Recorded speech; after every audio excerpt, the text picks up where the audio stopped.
तो चलिए स्टूडेंट्स करते हैं आज की क्लास में मोस्ट इम्पोर्टेंट थ्योरम सीवास थ्योरम जो मैंने आपको एक शॉर्ट्स के माध्यम से भी करा रखा है। बट बेटा आज हम देखते हैं इनको थोड़ा सा डिटेल में, एक क्वेश्चन और क्या करते हैं, एक इसका प्रूफ देखना ज़रूरी है साथ में, ठीक है। और बेटा जैसे कि आप सबको पता है कि जो एडवांस टॉपिक्स होते हैं ना, जो यानी थोड़े से ग्रेजुएशन से रिलेटेड टॉपिक हो गए, तो उन टॉपिक से ज़्यादातर या तो वन लाइनर या एमसीक्यू या उनका प्रूफ ही आता है, ठीक है। या फिर डायरेक्ट ऐसे नहीं होता, put the value get the result, direct numericals आते हैं, ठीक है। इनसे इतने टफ न्यूमेरिकल्स नहीं आते, तो इन पे हमें इतना टाइम देना भी नहीं है। हमें मेनली हमारा टाइम देना है नाइन्थ टेंथ के जो टॉपिक्स हैं उनको कंप्लीट करना है, और कुछ ट्वेल्थ और इलेवेंथ के जो टॉपिक दे रखे हैं उनको बहुत अच्छे से कंप्लीट करना है, ठीक है। तो एनसीईआरटी आपका बेस रहेगी बेटा, आपको रखना है एनसीईआरटी प्लस में पीवाईक्यू, इस पे मेन फोकस रखना है। तो चलिए अब बढ़ते हैं टॉपिक की ओर। देखो सीवास थ्योरम बहुत ही सिंपल है। सबसे पहले हमें सीवास थ्योरम समझने से पहले समझना होगा कि सीवियन क्या होता है। तो देखो, in a triangle a cevian is a line joining vertex of a triangle to any point on the interior of opposite side. यानी बेटा देखो, वैसे तो हाईलाइटेड है, यहाँ पे ट्राइंगल को कंसीडर करो तो कोई भी वर्टेक्स ए ले लो, ठीक है। तो इससे जो अपोजिट साइड है ना, उस पे हमने कोई भी लाइन ड्रॉ कर दी, उसको सीवियन बोलेंगे। तो फिर आपका ये क्वेश्चन आएगा, सर क्या एल्टीट्यूड एक सीवियन है? यस बेटा, एल्टीट्यूड भी एक सीवियन है। क्या एक मीडियन एक सीवियन होता है? तो यस। एंगल बाइसेक्टर, यस, सारे सीवियन होते हैं, ये जनरल नाम है इनका, ठीक है। तो यहाँ पे हाईलाइटेड भी है कि ए डी ए एक सीवियन है, ठीक है। अब बेटा ऐसे बी से भी बना सकते हो आप, ठीक है। कितने भी सीवियन, तो नंबर ऑफ सीवियन एक वर्टेक्स से कितने हो सकते हैं? इनफाइनाइट हो सकते हैं, ठीक है। अभी चलते हैं आगे बढ़ते हैं। भाई सीवास थ्योरम क्या कहती है? सीधा देखो, सीवास थ्योरम कहती है कि three cevian line will concur. Concur का मतलब अगर किसी को नहीं पता है तो मैं बता देता हूँ, यानी एक पॉइंट से पास होना। ये तीन लाइन कनकर कर गई, समझ गए, क्योंकि वो एक ही पॉइंट से पास हो रही है। तो अगर तीन लाइन एक ही पॉइंट से पास हो रही है तो वो कनकर कर जाती है, कनकरेंट होती हैं, ठीक है। तो सीवास थ्योरम यही कहती है कि तीन जो सीवियन है किसी भी ट्राइंगल के, वो कनकर सिर्फ तभी करेंगे जब क्या होगा, जब ये प्रोडक्ट वन के इक्वल होगा। अब ये प्रोडक्ट हमें ध्यान कैसे होगा बेटा? देखो, आप कोई भी डायग्राम की हेल्प से इसको देखो, डायग्राम मैंने आपको बता भी रखा है ढंग से।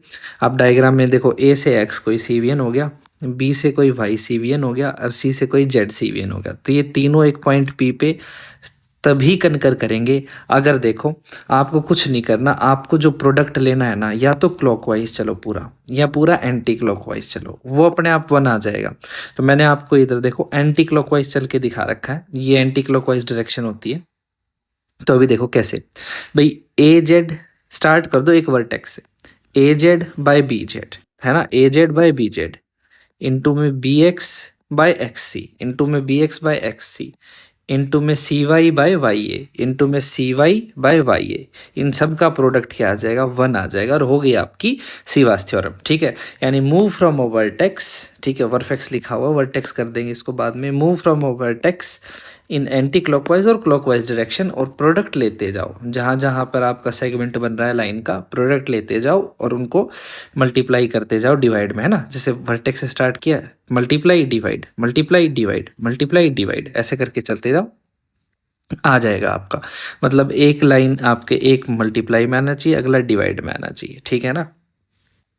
तो होप सो आपको ये समझ में आओ, बहुत ही ईजी है, थोड़ा सा आप अपने पैटर्न के हिसाब से इसको ध्यान रखें। हम करते हैं बेटा, नाउ लेट्स प्रूव सीवास थ्योरम। देखो, प्रूव इसका बहुत इजी है, बट आपको ना विजुअलाइज करना पड़ेगा। अच्छा बेटा, मैं आपको कहता हूँ, देखो उससे पहले ना आपको एक टॉपिक समझना पड़ेगा इधर, है ना। एक समझाता हूँ, देखो ध्यान से। अगर मैं ये कह दूँ कि 5/6 बराबर है 10/12, है ना, तो ये तो रेशो बराबर होता है। तो बेटा ये ध्यान रखो कि ये इसके भी बराबर आएगा, 10-5/12-6 करके देख लो। 10 में से 5 गए 1, और 12 में से 6 गए, कितना आ गया? 12 में से 6, 10 में से 5 गए तो 5, और 12 में से 6 गए तो कितना बन गया भाई? ये 6, तो 5/6, तो रेशो बराबर आ रहा है। तो ये रेशो की प्रॉपर्टी होती है कि ए बाई बी बराबर, अगर सी बाई डी होता है तो ये बराबर होता है ए माइनस सी अपॉन बी माइनस डी, ठीक है। तो इस प्रॉपर्टी का हम यहाँ पर एक बार यूज़ करेंगे। तो अभी देखते हैं आगे, आ जाइए प्रूफ की ओर। प्रॉपर्टी ध्यान रखना, मैंने यहाँ पर साइड में लिख भी रखी है। अभी चलो देखते हैं, ठीक है।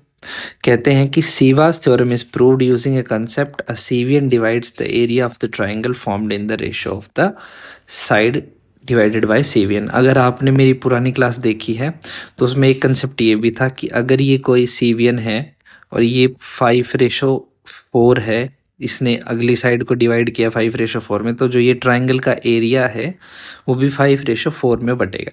तो हम इसी थ्योरम का यूज करके इसको प्रूफ करेंगे, ठीक है। तो बेटा अब थोड़ा सा ध्यान दे लो, वही हमने ट्राइंगल ली है, ठीक है ना, ए बी सी। देखो बी से हमने ई सीवियन डाला है, ए से डी और सी से एफ डाला है। पॉइंट है क्यों कंकरेंसी का अभी दिखाना है कि भाई हाँ ये कंकरेंट कर रही है, अभी हमने मान रखा है कि कंकरेंट कर रही है, तो वो प्रोडक्ट आएगा, है ना, कि भाई A F by B F into B D by D C into C E by E A बराबर आएगा 1 के। तो चलिए करते हैं आगे। देखो कंसीडर करना है ट्राइंगल एबीसी विद सीवियंस, ओके।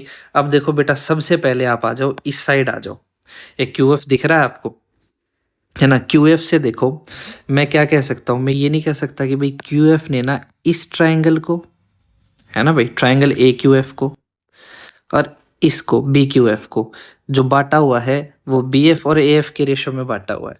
तो जिसकी साइड जो हुआ, यानी ए क्यू एफ तो ए एफ ऊपर और बी क्यू एफ नीचे तो बी एफ नीचे, यानी ये जो ट्राइंगल है और ये जो ट्राइंगल है इसका रेशो इन दोनों साइड की रेशो के बराबर है बेटा, आप देख सकते हो, ठीक है।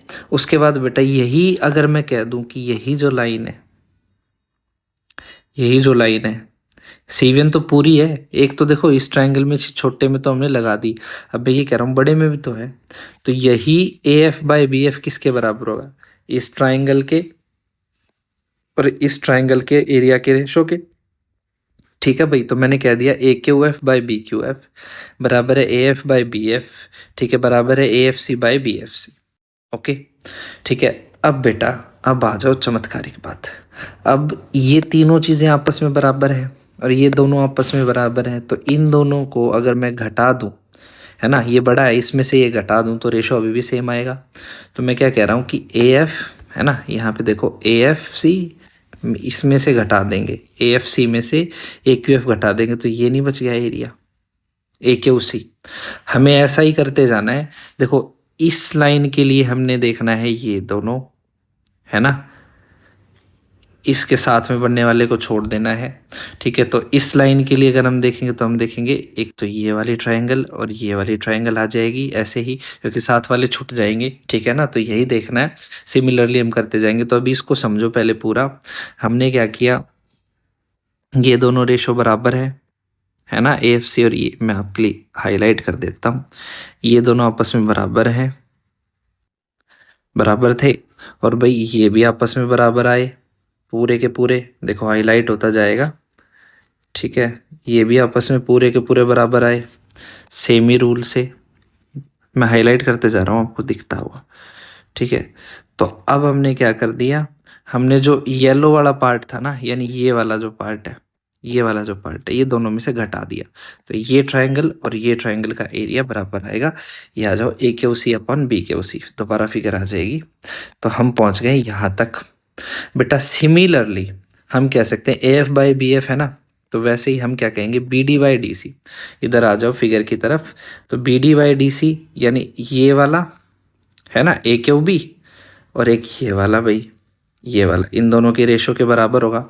अब हमें याद देखो, कुछ ना फॉर्मूला को हमें 1 बनाना होता है तो कुछ दिमाग खुद भी लगाना होता है। यहाँ देखो हमें क्या करना है, A F by B F चाहिए, है ना, उसके बाद B D by D C, तो यहाँ तक तो हम आ गए। अब नेक्स्ट में ना अपने को सी ई बाई ई ए चाहिए, समझ रहे हो। तो हम नेक्स्ट जो सिमिलरली लगाने के बाद जो करेंगे तो वो सी ई बाई ई ए कहेंगे। तो इन दोनों को छोड़ दो, है ना, इन दोनों को छोड़ दो, तो बचा क्या, ये भाई ए क्यू बी और भाई बी क्यू सी, है ना। अब ऊपर क्या आएगा, देखो सीई है तो ऊपर बी क्यू वाला आएगा, और फिर बाद में ए नीचे है तो नीचे ये वाला आएगा।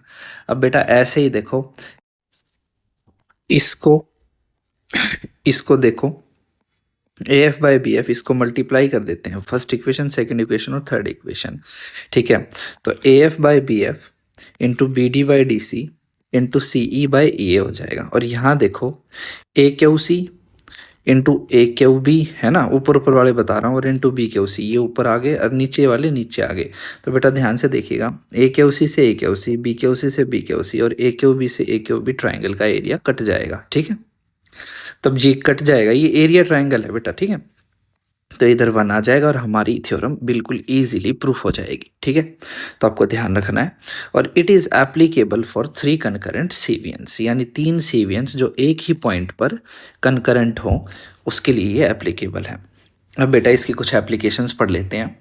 देखिए, इससे हम बता सकते हैं कि सम एप्लीकेशन से इसमें हम बता सकते हैं कि सारे के सारे मीडियंस, एल्टीट्यूड्स, इंटरनल बाइसेक्टर्स जो हैं कनकरेंट है इसी रूल से। और उसके बाद हम कह सकते हैं कि 2 external bisectors and 1 internal bisector, है ना। यानी देखो ये ट्राइंगल है तो इसका एक एक्सटर्नल बाइसेक्टर कहाँ जाएगा, देखो ये यहाँ चला जाएगा। इसका दूसरा एक्सटर्नल बाइसेक्टर कहाँ चला जाएगा, ये यहाँ चला जाएगा, ठीक है। और भाई एक इंटरनल बाइसेक्टर मान लो ये, तो ये तीनों बेटा कनकरेंट होंगे, ये समझ लो। ये थोड़ा आगे जाएगा, है ना। थोड़ा फिर बना देता हूँ ताकि आपको थोड़ा सा समझ में आ जाए। ये देखो एक ही फैशन में बनते हैं, ये इधर बनेगा तो ये इधर बनेगा, तो इसका इधर जाएगा, इसका मान लो इधर जाएगा और इसका इधर जाएगा। तो देखो दो तो एक्सटर्नल बाइसेक्टर हो गए, है ना, और एक इंटरनल बाइसेक्टर हो गया, वो कनकरेंट है। ये भी हम इस सीवास थ्योरम के हिसाब से बता सकते हैं, ठीक है। अब बेटा इसके ऊपर एक छोटा सा क्वेश्चन देखते हैं। इन ट्रायंगल ए बी सी, ठीक है, ये ट्रायंगल अपना ए बी सी है। D E F are 3 points, D E F 3 point दे दिए बी सी सी ए और ए बी पर, such that A D B E C F, A D B E and C F जो है आपके concurrent बता रखे हैं। फिर आपको दे रखा है सी ई बाई ई ए का रेशो 3/5 है, B D by D C का रेशो 5/7 है, ए एफ बाई एफ भी पूछ रखा है, ठीक है। तो बेटा बहुत सिंपल सी चीज़ है, if A B equals to 14, इसकी तो कोई ज़रूरत भी नहीं है। देखो first draw triangle, triangle draw कर लिया, फिर सीवास थ्योरम लगा दी, A F by F B बराबर into B D by D C बराबर C E by E A equal to 1। इसकी वैल्यू रख रखी है, इसकी वैल्यू दे रखी है, रख दी। 5 से 5 कट गया, 7 ऊपर 3 नीचे, ए एफ बाई एफ भी आ गया 7/3। तो बहुत सिंपल था। अगर आपको फिर देखना है क्वेश्चन तो देख लीजिए, हमें सारा का सारा डाटा गिवन था और हमने बस सीवास थ्योरम को अप्लाई करा, रिजल्ट निकाला है, ठीक है। अब बेटा अगर मान लो ए बी आपको दे रखी है तो आप ए एफ भी बता सकते हो कितनी है और बी एफ भी बता सकते हो कितनी है ना। देखो अगर निकालनी है इधर तो देखो A F plus F B कितना हो गया, 10 यूनिट हो गया ना, जबकि 10 यूनिट तो 14 है ना सेंटीमीटर। तो यानी 1 में कितना है भाई, 1.4 सेंटीमीटर है। तो ए एफ कितनी हो जाएगी, 7 इंटू 1.4, है ना, और बी एफ कितनी हो जाएगी, 3 इंटू 1.4। तो ये हमारे A F B F side भी निकल जाएगी कितनी है। चलिए बेटा अब देखते हैं यहाँ पे सीवास थ्योरम जो है वो लाइंस की कनकरेंसी यानी एक पॉइंट पर होने की बात करता है। वही जो हमारा नेक्स्ट टॉपिक है बेटा मिनलूस थ्योरम, वो कोलिनियरिटी ऑफ पॉइंट्स की बात कर रहा है, यानी पॉइंट्स जो है एक ही लाइन पर होने की बात करता है, ठीक है। इसी कारण से क्योंकि दोनों देखो कितनी लाइन और पॉइंट्स की बातें कर रहे हैं ना एक साथ, इससे ये थ्योरम निकल जाती है, इससे ये थ्योरम निकाल जाती है, इसलिए इन दोनों को डुअल ऑफ ईच अदर बोला जाता है, ठीक है। क्या बोला जाता है, डुअल ऑफ ईच अदर, कि मिनालूस थ्योरम सीवास थ्योरम की डुअल है, सीवास मिनालूस की। तो हम देखते हैं बेटा आगे मिनालूस थ्योरम को पढ़ते हैं। मिनालूस थ्योरम बेटा ये सीवास थ्योरम से ही निकली हुई, ये समझ लो। देखो if a line intersects triangle A B C और एक्सटेंडेड साइड्स, यानी देखो कोई भी एक लाइन मान लो, ये एक लाइन है ना, तो ये ट्राइंगल से निकली है लाइन। तो देखो हमेशा एक तो एक्सटेंडेड साइड को ये डील करेगी, ओके। तो देखो ए एफ को तो ये, ए बी को तो एफ पे, ए सी को ई पे, और एक्सटेंडेड बी सी को इसने डी पे काटा है, समझ रहे हो भाई। कोई भी लाइन है, ट्राइंगल ये था, इससे कोई भी लाइन क्रॉस कर गई तो ए बी को किसी साइड पे किसी पॉइंट पे काटा है, और ए सी को किसी पॉइंट पे, और B C extended B C को किसी डी पॉइंट पे काटा है। तो ये जो डी ई और एफ पॉइंट है ना, ये कोलिनियर होंगे तो ये होगा, समझ रहे हो, और ये होगा तो ये कोलिनियर होंगे, ये समझ लो। अब क्योंकि ये कोई लाइन ने काटे हैं तो भाई ये ऑब्वियस सी बात है, ये प्रूफ हो जाएगा, है ना। ये दोनों ही बता दिया मैंने आपको। देखो अगर ये लाइन से कट रहे हैं तो ये चीज़ होगी होगी, और अगर बेटा ये है तो ये कोलिनियर होंगे। यानी एक तो मैंने आपको सीधी स्टेटमेंट बता दी मिनलूस थ्योरम की, और एक बता दिया उसका कन्वर्स। अब देखो बेटा इसको कैसे याद करना है, ये भी बड़ा सिंपल है।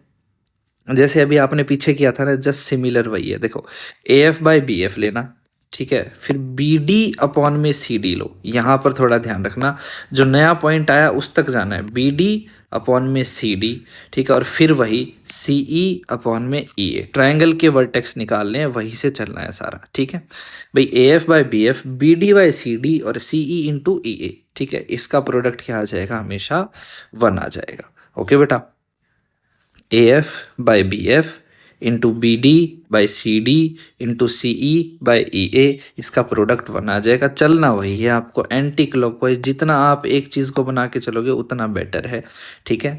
कन्वर्स मैं आपको पहले ही बता चुका हूँ कि अगर ये जो हमें गिवन रिजल्ट है ये ऑलरेडी गिव है, तो फिर भाई क्या होगा, D F E R collinear होंगे। किसी भी 3 पॉइंट्स एफ डी और ई के अराउंड ट्राइंगल में अगर ये बात होगी तो वो तीनों पॉइंट कोलिनियर होंगे। ओके, ये मैंने आपको पहले ही बता दिया था कि Ceva's theorem and Menelaus theorem are duals of each other. MCQ में ये क्वेश्चन आ सकता है, ठीक है। अब बेटा देखो, मैंने आपको पहले भी कहा है और अभी मैं आपको दोबारा कहता हूँ कि हमें इन थ्योरम्स का प्रूफ देखना बहुत ज़रूरी है। और प्रूफ देखो मुश्किल नहीं है, मैंने आपको बहुत सिंपल से प्रूफ यहाँ पे दिखा रखे हैं। अभी देखते हैं मिनरूस थ्योरम का प्रूफ। भाई हमने एक ट्राइंगल ले ली, उस पर एक देखो, हमने क्या माना है कि भाई एफ ई डी पहले से ही कोलिनियर पॉइंट है, तो हमें दिखाना है A F by B F, ठीक है, और into B D by C D into C E by E A, है ना। ये क्या प्रोडक्ट दिखाना है, 1 दिखाना है। तो बहुत सिंपल है, इसके लिए हमें एक कंस्ट्रक्शन करनी पड़ेगी। देखो क्या हमें करना पड़ेगा भाई, भाई ए से पी, इस जो लाइन है ना जो हमारी कंसीडर कर रखी है, उस पे ए से परपेंडिकुलर, बी से परपेंडिकुलर और सी से परपेंडिकुलर डाल दो। आपको दिख भी रहा होगा परपेंडिकुलर मैंने डाला हुआ, बी से क्यू, ए से पी और सी से आर डाला हुआ, ठीक है। तो अभी हम देखते हैं, हमारा मेन मोटिव पहले इन दो ट्राइंगल से रिलेटेड चलेगा।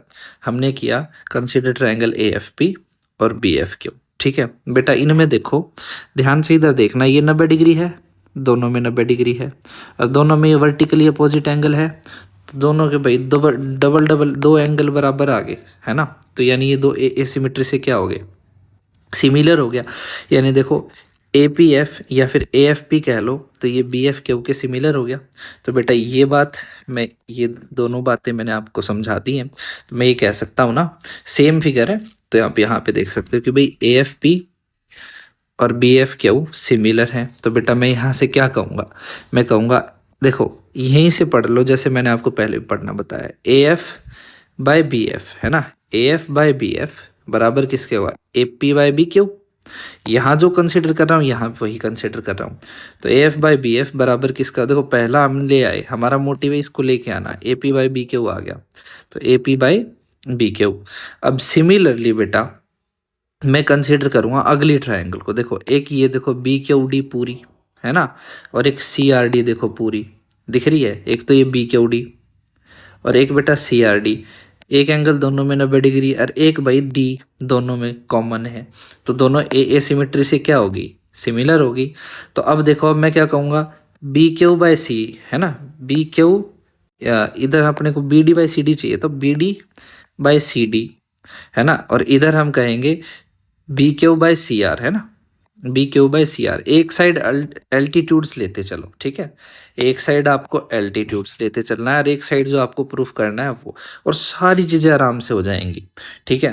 तो बेटा आपने देखो एक बार तो इन दो का जोड़ा ले दिया, एक बार इन दो का जोड़ा ले दिया, अब किसका बच गया, ए और सी के ट्राइंगल का जोड़ा।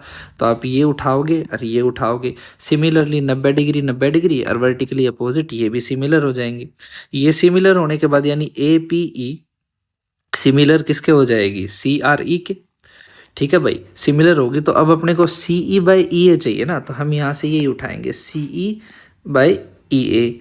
तो बेटा इधर से आ जाओ, फिर से हमें क्या उठाना है, ट्राइंगल देखो सी आर, है ना, C R by A P. जब आप इसको देखोगे तो बिल्कुल सेम आ जाएगा।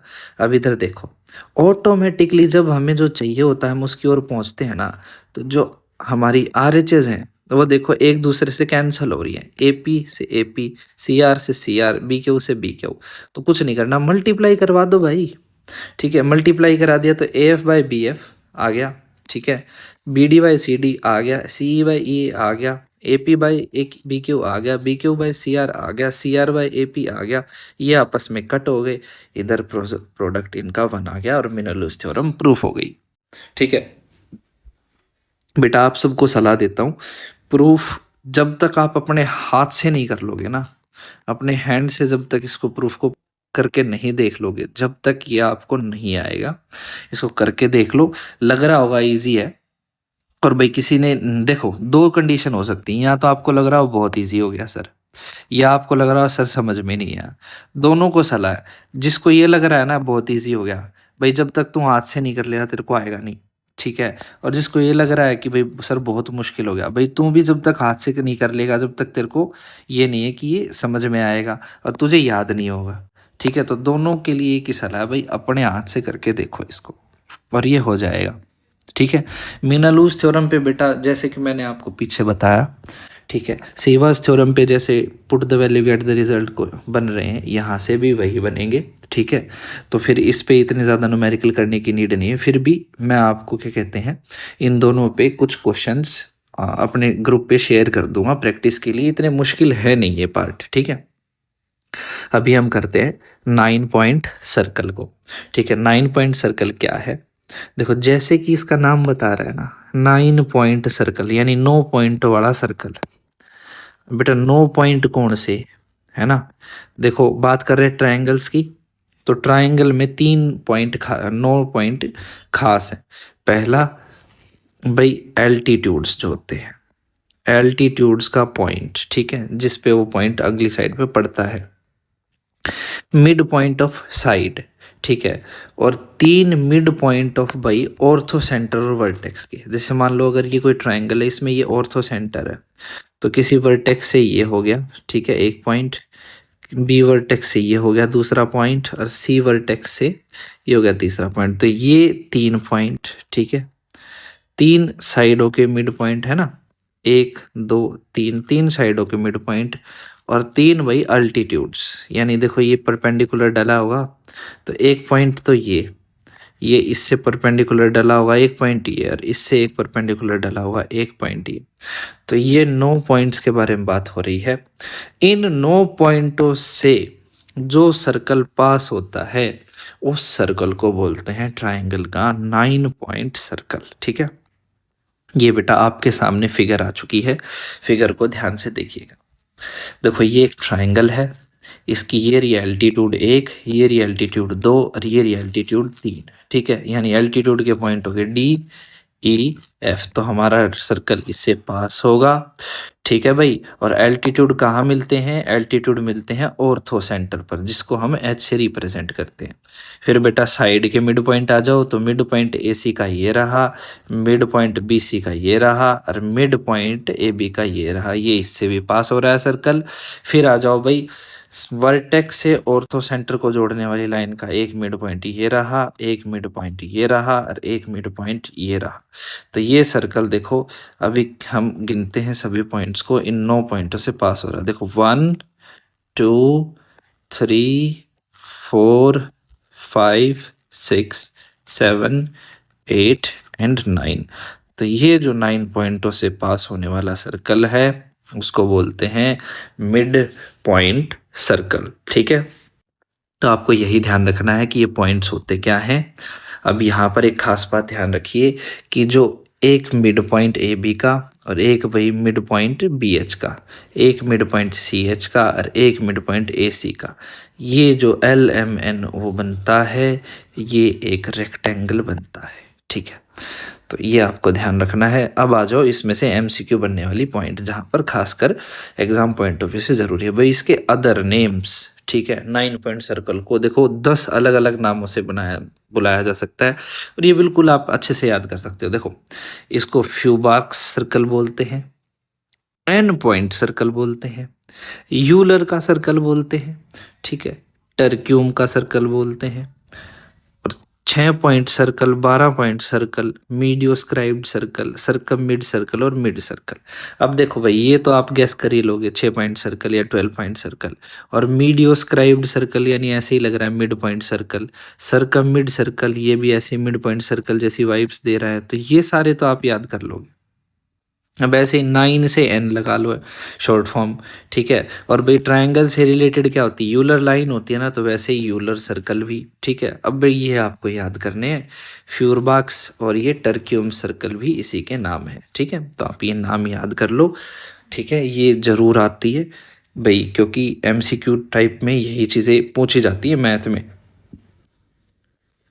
अब आ जाओ अगला, सेंटर ऑफ 9 पॉइंट सर्कल, जिसको मैं एन कह रहा हूँ, है ना। ट्रायंगल का जो अभी हमने देखा कि 9 पॉइंट जो सर्कल है उसका जो सेंटर है वो मैंने एन मान लिया। सेंट्रोइड को हम जे से रिप्रेजेंट करते हैं, ऑर्थो सेंटर को बेटा एच से रिप्रेजेंट करते हैं, और सरकम सेंटर को ओ से रिप्रेजेंट करते हैं। ये सारे ना एक ट्रायंगल में एक लाइन पर लाई करते हैं बेटा, उस लाइन को बोला जाता है यूलर की लाइन, है ना, यूलर्स लाइन। और ये उस पे लाई देखो, जैसे मैंने यहाँ पे शो कर रखा है, हमेशा इसी रेशो में लाई करते हैं। एच और एन 3 यूनिट्स दूर होते हैं, एन और जी 1 यूनिट दूर होता है, और ओ हमेशा 2 यूनिट्स दूर होता है जी से, ठीक है।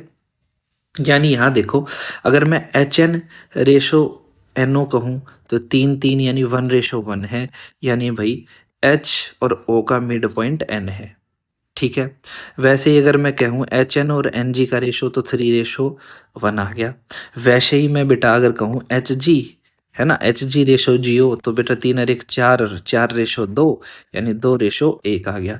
तो ये आपको ध्यान रखना है, 312, ठीक है, एच एन जी ओ, ठीक है। एच एन जी ओ तो sir non government organisation N G O, तो एच एन जी ओ 312, ये आपको ध्यान रखना है, ठीक है बेटा। तो इसमें हो सकता है आपको ऑर्थो सेंटर दे दे, सरकम सेंटर दे दे, और आपसे एन पूछ ले या जी पूछ ले, ठीक है। तो ये सारे क्वेश्चन हो सकते हैं, तो इसको ध्यान रखना। यहाँ पर देखो सीधी सी बात है, अगर एच दे रखा है तो 3G-2 हो करके आपको, भाई एच दे रखा है तो 3G-2 करके आपको मिल जाएगा। अरे भाई, तो देखो ये तो सीधा फॉर्मूला हो गया ना, एच नहीं दे रखा तो ये करके एच मिल जाएगा, वगैरह वगैरह, इन तीनों में से कोई एक दे दिया जाए तो दूसरा तीसरा मिल जाएगा। वैसे ही एन चाहिए तो एन बेटा एच प्लस ओ का हाफ, एच प्लस ओ का हाफ कर दोगे तो एन आ जाएगा, ठीक है। अब आगे चलते हैं, इसके बारे में आज हम पढ़ेंगे 9 पॉइंट सर्कल के कुछ इंपॉर्टेंट फैक्ट्स और रिजल्ट्स, ठीक है। जिन जो एग्जाम के लिए जितने इंपॉर्टेंट रिजल्ट्स हैं उन्हीं की कंपाइलेशन है, ओके। तो देखो ये आपसे एमसीक्यू में आ सकता है, मिड पॉइंट सर्कल जो है इन सभी ट्रायंगल का सेम होता है, यानी वही इस ट्रायंगल, इन तीनों ट्रायंगल का मिड पॉइंट सर्कल एक ही होता है। तो देखो ए बी सी हो, पूरी बड़ी ट्रायंगल हो, है ना, चाहे देखो ऑर्थो सेंटर के साथ जो ये ट्रायंगल बनती हो, ये बने ए बी एच बने, चाहे ये बने, है ना, और चाहे बेटा ऑर्थो सेंटर के साथ ये ट्रायंगल बने, है ना, इन चारों ट्रायंगल का, एक बड़ी और 3 ये, इनका जो मिड पॉइंट सर्कल होता है वो सेम ही होता है, ठीक है। तो चलिए आगे बढ़ते हैं। अब बेटा सबसे ज़्यादा स्टार, इसको मैं हाईलाइट भी कर देता हूँ, ठीक है। सबसे ज़्यादा स्टार आपको इस पॉइंट पर लगाने हैं। ये पॉइंट क्या कह रहा है कि जो रेडियस ऑफ 9 पॉइंट सर्कल है ना, वो सरकम रेडियस का आधा होता है, ठीक है भाई। ट्रायंगल का जो सरकम रेडियस है उसका आधा क्या होता है आपका, 9 पॉइंट सर्कल का रेडियस होता है, ठीक है। ट्रायंगल का जो सरकम रेडियस होता है उसका आधा होता है, ओके। और बेटा जिसको भी याद नहीं है, सरकम रेडियस का फॉर्मूला होता है 3 product of all sides upon 4 times area of triangle, ठीक है। तो उसका हाफ कर देंगे, आ जाएगा। ये बेटा मैं फिर से पहले ही बता चुका हूँ आपको, HNGO 3:1:2, ठीक है, यूलर्स लाइन ही है, ओके। तो बेटा आज हम सिम्पसन्स लाइन और पढ़ लेते हैं एक बारी, ठीक है। सिम्पसन लाइन में 2 3 फैक्ट्स हैं वो पढ़ लेते हैं, तो अभी देखते हैं सिम्पसन्स लाइन क्या होती है। अभी तक बेटा मैं आपको करा चुका हूँ, एक तो 9 पॉइंट सर्कल, ठीक है, उससे पहले सीवास थ्योरम, और उससे पहले मेंडलीव्स थ्योरम करवाइए, मिनालूस थ्योरम, ठीक है। सीवा, मिनालू और 9 पॉइंट सर्कल। अब पढ़ते हैं सिम्पसन्स लाइन। देखो थोड़ा थोड़ा हर पॉइंट में एक नया कंसेप्ट है, छोटा, ज़्यादा बड़ा कॉन्सेप्ट नहीं आता, एक छोटा सा कंसेप्ट ही नया आता है, ठीक है। तो जैसे एक सीवास थ्योरम करने से पहले सीवियन एक नया कंसेप्ट आया था, है ना। पॉलीगॉन्स में मैंने आपको बताया होगा एपोथेम एक नया कंसेप्ट आया था, तो यहाँ पर सिम्पसन्स लाइन में आपके सामने एक पीडल ट्रायंगल नया कंसेप्ट है। पीडल ट्रायंगल क्या है भाई, कोई भी आप है ना ऐसे ट्रायंगल उठा लो, ठीक है भाई, कोई भी ट्रायंगल उठा ली ए बी सी। अब कुछ नहीं करना भाई, अब इसमें कोई भी पॉइंट कंसीडर कर लो, मान लो पी, इससे परपेंडिकुलर डाल दो, ठीक है। एक डाला, दो डाला, और ये मान लो तीसरा डाल दिया, तीनों साइड पर डाल दिए, तीनों साइड पर। अब इन साइड्स को मिलाकर जो तुमने ट्रायंगल बना ली ना, ये वाली, इसको पीडल ट्रायंगल बोलेंगे। यानी देखो, if three perpendiculars are drawn from any point P on sides of triangle, अब ये पी अंदर भी हो सकता है, ट्रायंगल के बाहर भी हो सकता है, ठीक है, और उनसे हमने जो ट्रायंगल बनाई उसको क्या बोलते हैं, पीडल ट्रायंगल बोलते हैं।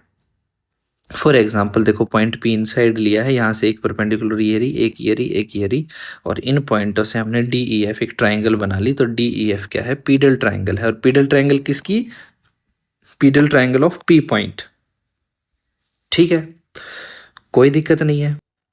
तो बहुत सिंपल सी कंसेप्ट है। अब देखो, यहीं पर आता है सिम्पसन्स लाइन का कंसेप्ट, कि जब ये पीडल ट्रायंगल ट्रायंगल ना होके एक लाइन बन जाता है ना, तो उसी को सिम्पसन्स लाइन बोलते हैं। अब ये बनता कब है वो देख लो, कि देखो, जब तक सब तब तक सब कुछ ठीक है, जब तक ये पॉइंट कहीं पर भी है, लेकिन एक बार भी इस ट्रायंगल का, देखो ये ट्रायंगल है ना, इसके सरकम सर्कल पे अगर ये पॉइंट आ जाए पी, सरकम सर्कल पे पॉइंट आ जाए, तो जो आप परपेंडिकुलर डालोगे वो एक लाइन बन जाएगा, ठीक है। अभी देखो कैसे, वही, if P lies on circumcircle of triangle ABC instead of pedal triangle formation, a straight line is formed from triangles from perpendiculars drawn from point P to sides known as Simpson's line। यानी भाई इसी को बोलते हैं Simpson's line, ठीक है। किस चीज़ को बोलते हैं भाई, कि आपका जब ये पॉइंट P कहाँ लाई करता है, देखो ये कोई ट्रायंगल दे रखा है मैंने आपको, है ना, ये ट्रायंगल है भाई ए बी और सी। तो ए बी स्ट्रेट ट्रायंगल पर क्या हुआ कि पी इसके सरकम सर्कल पे आ गया। तो देखो, आपने पहली साइड जो है उस पे ये रही, इस पे परपेंडिकुलर ड्रॉ किया, फिर आपने किया भाई ए सी पे परपेंडिकुलर ड्रॉ किया, और फिर बी सी पे ड्रॉ कर रहे हो, तो बेटा ये एक्सटेंड होके यहाँ ड्रॉ हो गया। तो जो आपने जब तीनों पॉइंटों को मिलाया तो एक स्ट्रेट लाइन बन गई, है ना, क्या बन गई, एक स्ट्रेट लाइन बन गई। और इसी स्ट्रेट लाइन को सिम्पसन्स लाइन बोलते हैं। यानी सिम्पसन्स लाइन की फॉर्मेशन कब होगी, जब हमारा कोई पॉइंट ट्रायंगल के सरकम सर्कल पर लाई करता होगा और उससे परपेंडिकुलर डालोगे साइड्स पर, तो वो क्या होंगी भाई, एक स्ट्रेट लाइन के पॉइंट्स होंगे, जिसको बोलते हैं सिम्पसन्स लाइन, ठीक है। इसका एक स्पेशल फैक्ट कर लेते हैं। स्पेशल फैक्ट क्या है बेटा, देखो पहले फिगर को समझिए, इधर आइए, ये हमारी ट्रायंगल है ए बी सी, ठीक है। फिर उस ए बी सी ट्रायंगल पे भाई सरकम सर्कल ये रहा, उस पे कोई पॉइंट है पी, फिर बेटा उस पे हमने देखो बी के सामने B1 डाल दिया, ए के सामने परपेंडिकुलर A1 डाल दिया, और सी के सामने वाली साइड पे हमने C1 परपेंडिकुलर डाल दिया, ठीक है। तो इनसे, क्योंकि ये एक सरकम सर्कल पे था इसके, तो एक सिम्पसन्स लाइन बनी। तो बेटा यहाँ से ध्यान दीजिएगा कि ए पी सी, अगर आपको ये ट्रायंगल दिख रही है यहाँ पर, ठीक है, ए पी सी, ठीक है, ए पी, ये रही ए पी और सी, है ना, मैंने थोड़ी हाईलाइट सी कर दी है, ए पी सी ट्रायंगल। और बेटा A1 पी C1, ये जो ट्रायंगल हैं आपस में सिमिलर होंगी, ठीक है। तो ये ध्यान रखना, ए पी सी और A1 पी C1, ये ट्रायंगल आपस में सिमिलर होंगी, ठीक है। तो ये ध्यान रखना बेटा। कन्वर्स तो ये कुछ नहीं है, ये तो भाई सीधा आपका वही है कि थ्री क्लोजेस्ट फॉर्म साइड की, अगर मान लो जैसे पॉइंट P है, ये ट्रायंगल का, ये देखो ये ट्रायंगल है, इससे पॉइंट P है, इससे कोई भी तीन नज़दीकी नज़दीकी पॉइंट यानी परपेंडिकुलर अगर एक लाइन पर है, तो P सरकम सर्कल पर होगा, ठीक है। तो ये तो कन्वर्स है, बहुत छोटी सी बात है। आगे बढ़ते हैं इम्पोर्टेंट रिजल्ट पर। भाई ये है इम्पोर्टेंट रिजल्ट, जो भी आपका पी पॉइंट है और उसकी कोई पी, ये है सिम्पसन लाइन, ठीक है। हर पॉइंट के अकॉर्डिंग अलग सिम्पसन लाइन होगी जो सरकम सर्कल पर होगा। तो ये कोई सिम्पसन लाइन है, तो ये हमेशा ऑर्थो सेंटर और पी को बाइसेक्ट करती है, ठीक है। इस पे क्वेश्चन आ सकता है, कि भाई आपको पूछ लिया जाए intersection of this Simpson's line and भाई जो line joining the orthocentre to the point P, ठीक है। तो उसका मिड पॉइंट बताओ या फिर कुछ भी बताओ तो पूछा जा सकता है। आपको ध्यान रखना है ऑर्थो सेंटर और पी को बाइसेक्ट करती है हमारी सिम्पसन्स लाइन, ठीक है। नेक्स्ट आ जाओ कि भाई जो आपने बना रखा है ना, देखो यहाँ पे ये दोनों लाइन पैरेलल आएंगी, फिगर दिख रही है, ये दोनों लाइन पैरेलल आएंगी। अब ये क्या है, कैसे करना है, देखो ध्यान से। आपको इतना तो पता है ये भाई ए बी सी है, A1 B1 C1 Simpson line हो गई, ठीक है, जो आपने परपेंडिकुलर डाला कुछ नहीं है। अगर मैं एक्सटेंड कर देता हूँ ना A1 को और आगे मिला देता हूँ अगले पॉइंट पर, है ना, U पर, तो भाई AU जो है पैरेलल आएगी सिम्पसन लाइन के, ठीक है। बस ये बात है, ठीक है ना। इतना इफेक्ट यहाँ लिखा हुआ है सीधा सीधा, ओके, इतना ही यहाँ लिखा हुआ है। ये लॉजिकल सी बात है। अब आप इसको एक बार हाथ से फिगर बना के देखोगे ना, भाई फिगर बना के देखोगे ये सिम्पसन लाइन बन रही है, तो ये अपने आप पैरेलल भी आ जाएंगे। आप थोड़ा सा ध्यान रखोगे तो बन जाएगा, ठीक है। इसी को ये मैं कह सकता हूँ कि image of orthocentre about any side lies on circumcircle, ठीक है। भाई एनी साइड की जो इमेज है ऑर्थो सेंटर के अबाउट ले तो वो सरकम सर्कल पे लाई करती है। अब बेटा लास्ट आ जाओ, आज का कंसेप्ट यहीं पर ख़त्म करेंगे और लास्ट टॉपिक करते हैं। ये देखो, angle between two Simpson's line about any two points P and Q, यानी देखो पी से एक सिम्पसन लाइन है, देखो भाई पी से एक सिम्पसन लाइन ये रही A1 B1 C1, और क्यू से एक सिम्पसन लाइन ये रही A2 B2 C2। तो यानी A1 B1 C1 और A2 B2 C2 के बीच में अगर मेरे को एंगल चाहिए, थीटा एंगल, तो मैं कहाँ से निकालूंगा। तो बेटा कुछ बात नहीं है, देखो सर्कल पे ही तो है, सरकम सर्कल पे पी और क्यू पॉइंट है ना, यहाँ पे पी है और यहाँ पे क्यू है, ये रहा पी और ये रहा क्यू। तो कुछ नहीं, जो सेंटर पे इनका एंगल बन रहा है, चाहे इस कोड से कह लो, है ना, चाहे इस कोड से कह लो, और चाहे भाई पी और क्यू चाहे इस आर्क का कह लो, तो सेंटर पे जो एंगल बनेगा, ठीक है, सेंटर पे जो एंगल बनेगा उसका आधा कर देना, तो ये इनकी सिम्पसन लाइन के बीच का एंगल आ जाएगा, ठीक है। तो बेटा यही मैंने आपको यहाँ पर लिख रखा है, यही बता रखा है कि भाई ये जो एंगल बन रहा है पी ओ क्यू, इसका आधा कर दूंगा तो सिम्पसन्स लाइन के बीच का जो एंगल है वो हमारा आ जाएगा, ठीक है। तो बेटा आज की क्लास बिल्कुल टू द पॉइंट कुछ फैक्ट्स को लेकर आपके सामने आई है, सिर्फ और सिर्फ इम्पोर्टेंट फैक्ट्स हैं, आपको लर्न करने हैं, डायरेक्ट एमसीक्यू में आ सकते हैं। मैं अभी भी आपको कह रहा हूँ कि भाई जो ग्रेजुएशन के टॉपिक्स हैं या जो टॉपिक थोड़े ऐसे कहते हैं ना हटके हैं, तो जो हटके टॉपिक हैं वो इतने इम्पोर्टेंट नहीं है, उनको इतना डीप नहीं देखा जाएगा, क्योंकि EMRS KVS ये संस्थाएं ये देखती हैं आपको ग्राउंड लेवल पर नॉलेज कितनी है। तो आप अपने बेस जो 10th 12th 9th और 11th है इन पर पूरा का पूरा फोकस करो, ठीक है। यहाँ से रिलेटेड जितना भी सिलेबस है उस पर ये फोकस हमेशा ज़्यादा करेंगे, और पेपर कैलकुलेटिव रहेगा और लेंदी रहेगा।